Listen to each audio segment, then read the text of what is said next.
Hey, what's going on? Let's do some pod crashing. Episode number 208 is with Toby Ball from the podcast Strange Arrivals. Good. How are you? Absolutely fantastic. I've been looking forward to talk with you and the reason why is because this is my subject. This is how I have lived for the past umpteen million years. I mean, Strange Arrivals season number 3 is now available. Folklore, urban legend, campfire talk.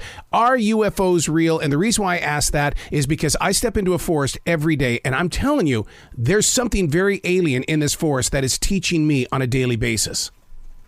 Oh, really? What is it teaching you?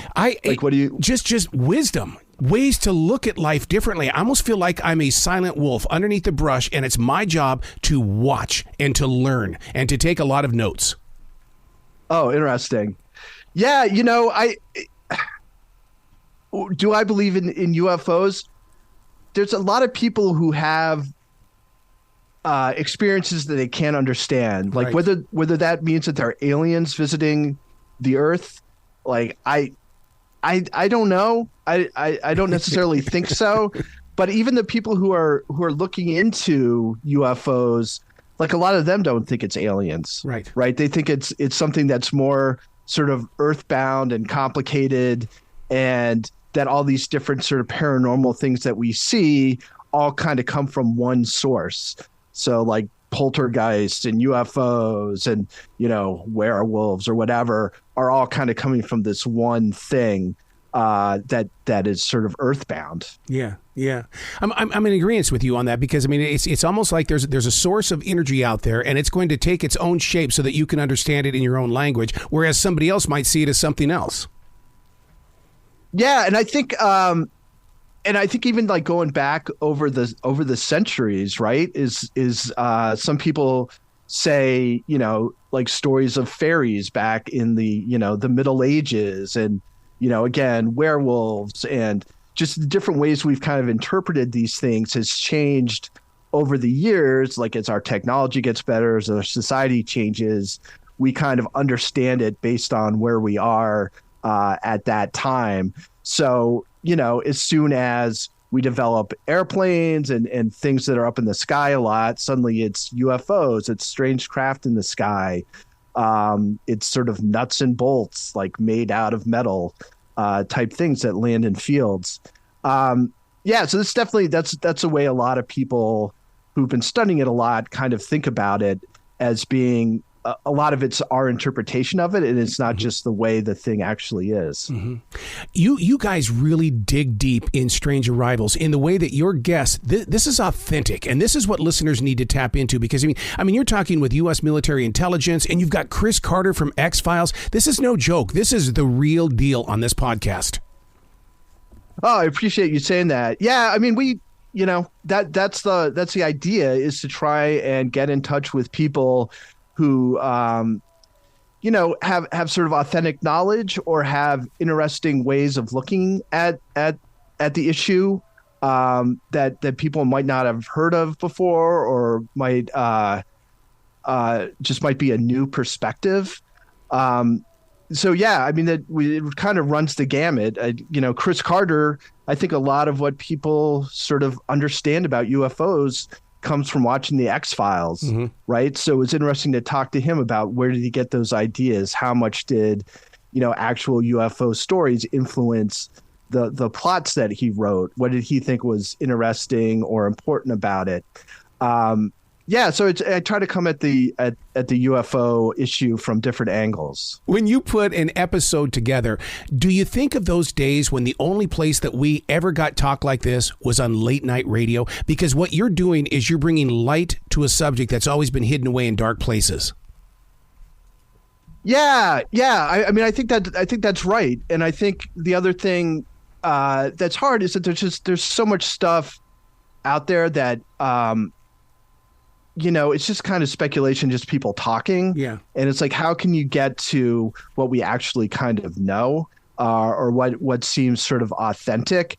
I think you're talking about Art Bell. Yep. Who back, I don't even know when it started, but definitely in the 80s and 90s, he for 4 or 5 hours every night, like across the country, would have guests on, and they would talk about a lot of it was UFOs, but conspiracies, other kind of weird paranormal stuff. Right, and that's how that information kind of got out there. And if you're filling up 4 or 5 hours a night, day after day after day, some of the stuff is really good, and some of it's like sort of okay. And so doing the podcast, it was really trying to drill down to, what are sort of the most interesting, sort of compelling stories.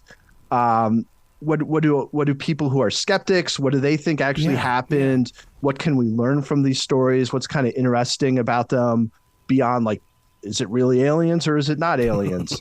So that's been sort of my take through, now 3 seasons. Well, you're not afraid to use the soundbite. You're not afraid to put all sides of people's points of view in there. And that really draws me in as a listener, because it's like you're talking with real people as well. Yeah, as much as possible, I've tried to get the actual witnesses, for more recent events. If I can interview them. And then for a lot of things, like I did a bunch of episodes on Betty and Barney Hill, who were a couple from New Hampshire who believe they were abducted in 1961. And they were on a lot of radio. I mean, they became sort of minor celebrities. So there was a lot of radio stuff that I could take and get their own voices telling their story and representing it in the way that was sort of most authentic for them. But then also getting, scientists and researchers who can say, like, well, this is a problem because a lot of what they remembered was under hypnosis. And when you're under hypnosis, you're not sort of, it's not like a movie's replaying in your head. Yeah. Like, it's a much more complicated thing that has to do with imagination and your feelings about things and so on. So it's trying to give like a full picture of the possibilities. Would it be a waste of money and time if you were to, to kind of go into a rebirth of the Rendlesham Forest? In other words, to go like all these years later, let's go back in there and find out what's going on. Is there any type of evidence of their physical situation? Yeah, my guess is that, so this happened in 1981. Yep. And that it was, the Air Force went in, and there's actually on the podcast, you can hear like tape that was taken at the time they were doing this. And they went in with like Geiger counters and, star scopes, which are like night vision scopes, to try and investigate it. I don't know if you would be able to find anything at this late date. I know that there was a guy named David Clark in England who went back, I think maybe in the 2000s. I can't remember the exact date, but he went and the government basically said, here's everything we have on this case, and gave him this big binder. And he was very excited. And then it turned out a lot of the binder was just these sort of letters to the editor about the Rendlesham Forest thing, with just people with their opinions and stuff, and that there wasn't a whole lot of actual evidence that they had. So, yeah, I don't know.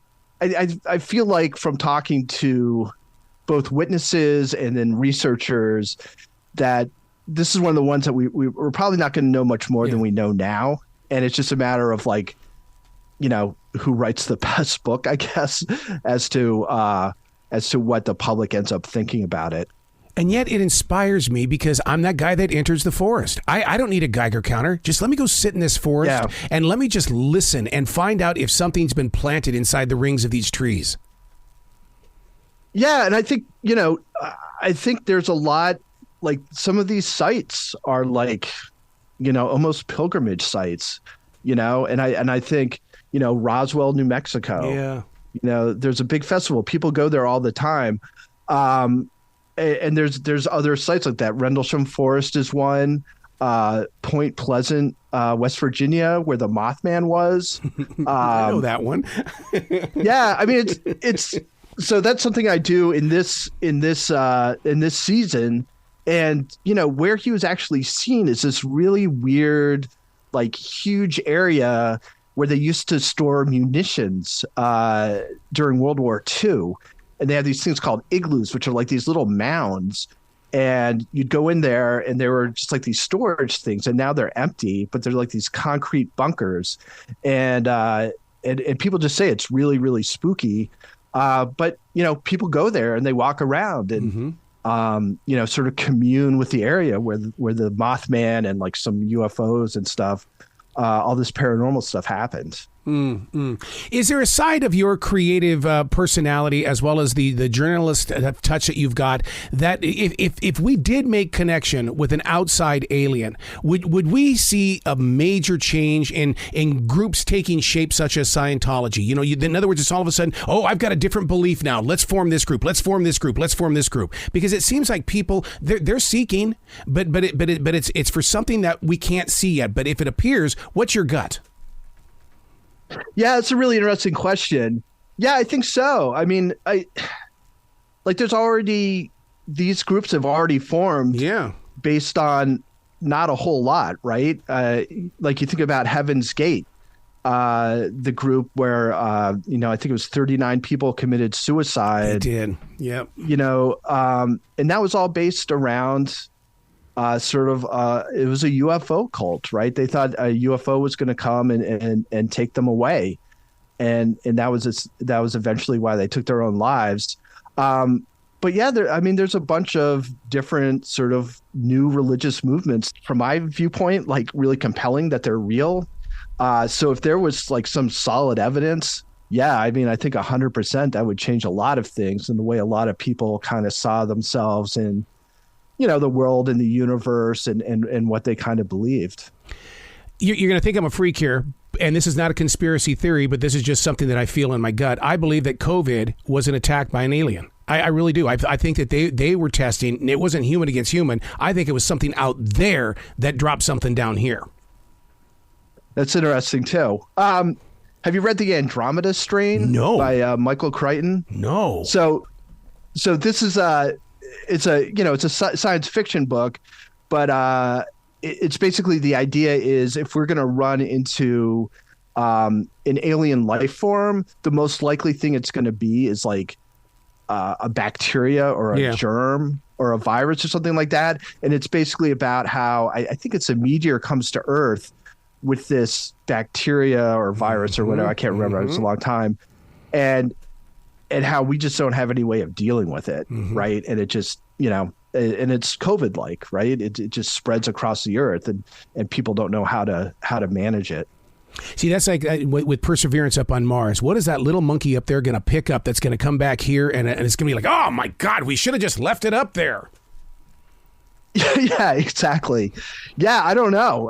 It is one of those weird. I was reading a piece in a newspaper with somebody who's like, why are we beaming out these signals to space to say, here we are? Like, do we really want them to come? Like, who knows what they want? Be careful what you're asking for. How do you write and put the show together in the way that you do? Because it is so presented well. I mean, I know you have to sit down with your, the directors and the producers and things like that, but it's so well put together. Oh, well, thanks. What I do is I do all these interviews. We find out if there's any kind of audio out there from radio shows or what have you. And, I kind of just lay out what I have, what's really interesting, kind of lay it all out. And then I kind of write between all these things so they kind of make sense when you put them all together. And I kind of come up with like what I kind of think about it. Right. And I kind of put that in. But it really, if you take a look at like early drafts, it's really just little blocks of like people talking in interviews or clips from radio shows or what have you. And then I just spend a lot of time writing my sort of voiceover stuff. Yeah, because it's definitely conversation, and it's a conversation starter, and both of those have got to work hand in hand, because it's fun to get into a conversation with outside people about things, strange arrivals, and then it's like people sitting around talking about professional wrestling or the NFL. When people are locked in, there's a great conversation out here. Yeah, and I think this is one of those things where people, they feel pretty strongly. People who've seen stuff that they can't understand, like they're passionate about it. They want you to, if not necessarily believe them, at least sort of understand the impact it had on them. So, some of the interviews I've had, I walk away feeling really energized. Yeah. Because it's just they're so, intense and really want to get their story across and want people to understand what they've been through. Wow. Toby, you got to come back to this show anytime in the future. I mean, I didn't even get to the one main question. In fact, I bet I've got just about a minute to be with you one more time. I got to ask you this question. You bring up a very important part here, and that question is, if we came in contact, would we trust our instinct? I love how you put that out there. Yeah, I mean, I think it's, when you see something that you can't explain, like, how do you take it in? How do you comprehend it? How do you figure out how you understand it? And it's a tough one. And I think it's one of the things that's hard with when you're talking to people about witnessing UFOs. Yeah. It's, what is it that you actually saw, and what is it you trying to make sense of it? It's, for a lot of people, this is like a sort of life-changing event. So yeah, like I said, I find some of those conversations to be, very affecting. Right. Season 3 of Strange Arrivals on iHeartRadio, but you got to take it in from season 1 too, because it's just unbelievable what you're doing here. Please come back to this show anytime in the future, Toby. Yeah, I'd love to. Excellent. Well, you be brilliant today, okay, sir? Okay. Thank you very much.